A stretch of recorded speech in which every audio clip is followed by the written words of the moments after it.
There is a knife resting on a wooden block in a kitchen where the morning light falls like warm honey across an aged cedar counter.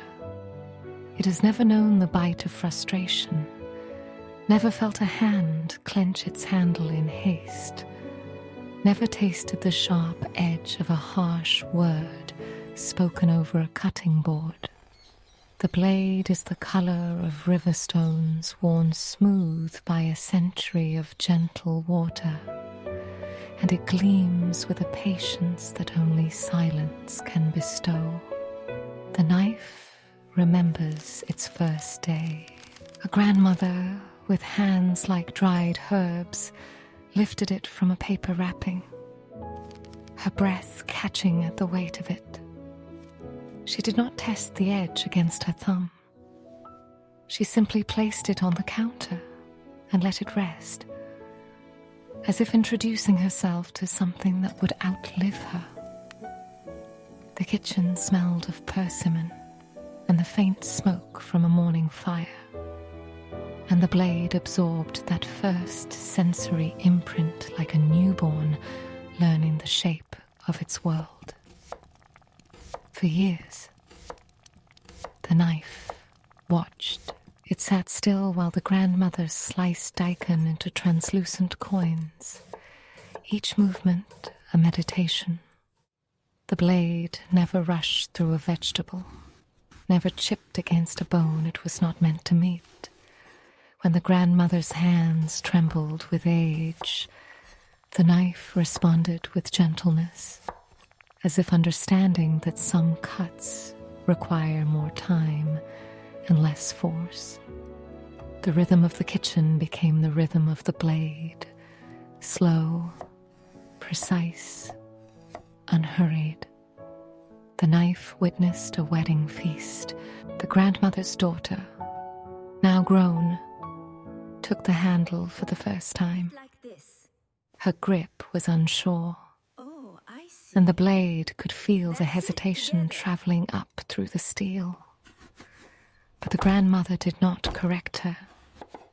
She simply placed her hand over her daughter's and guided the blade through a single perfect slice of radish.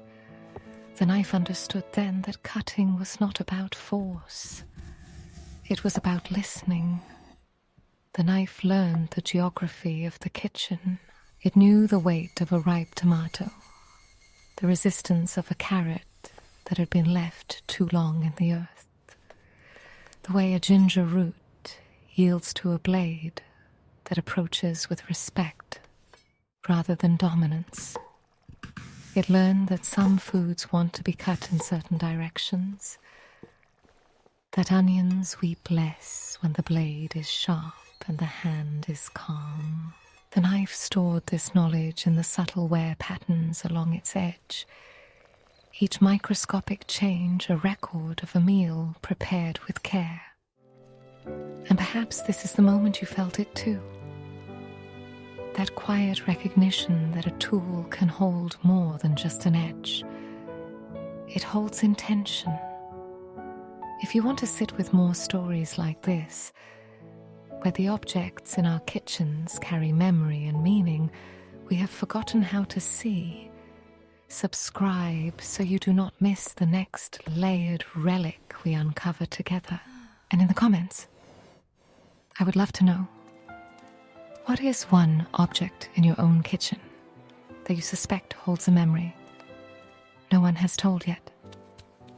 There is a farmer's market in a village near Nagasaki, where the knife would sometimes travel, wrapped in a cloth that smelled of soy and the sea.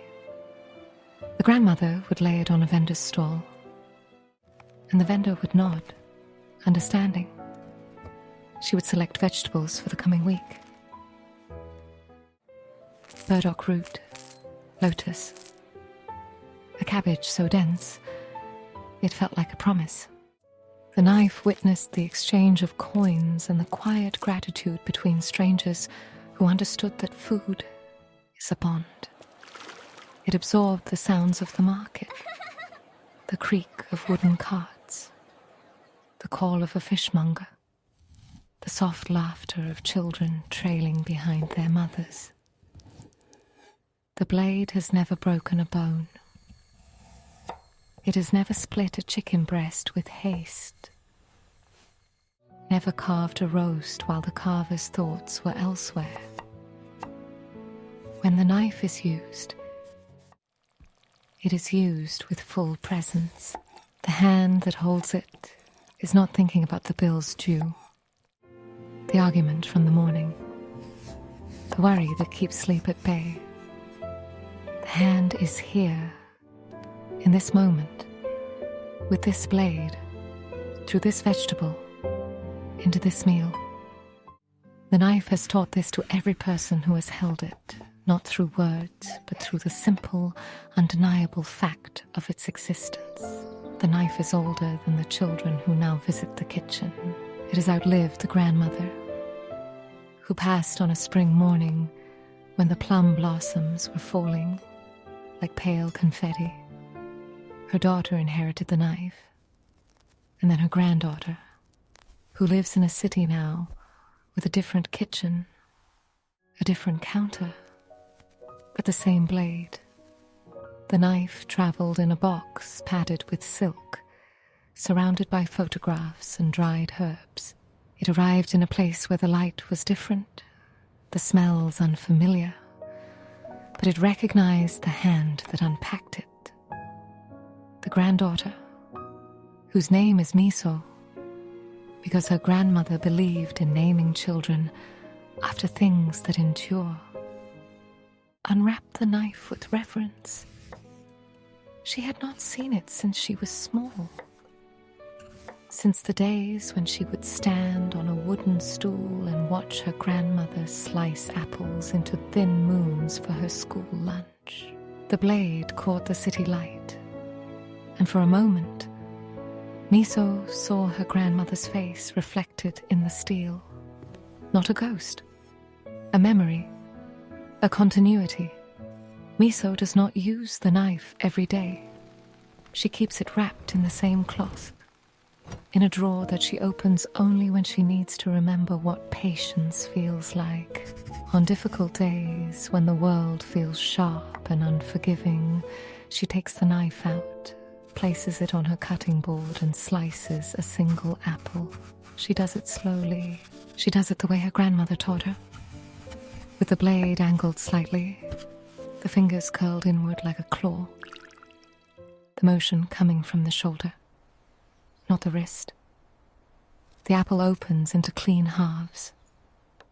The seeds gleam like dark tears. Miso eats one slice, then wraps the rest and puts it in the refrigerator for tomorrow. She wipes the blade with a damp cloth, dries it carefully, and returns it to the drawer. The knife rests in the darkness, holding the memory of the apple, the grandmother, the market in Nagasaki, the first day it was unwrapped. It holds all of this without judgment, without complaint. A scholar from Kyoto once studied knives like this one. He called them silent witnesses, objects that accumulate the emotional residue of every hand that has touched them. He argued that a blade which has never cut in anger carries a different energy than one that has been slammed into a cutting board in frustration. The microfractures are different, he said.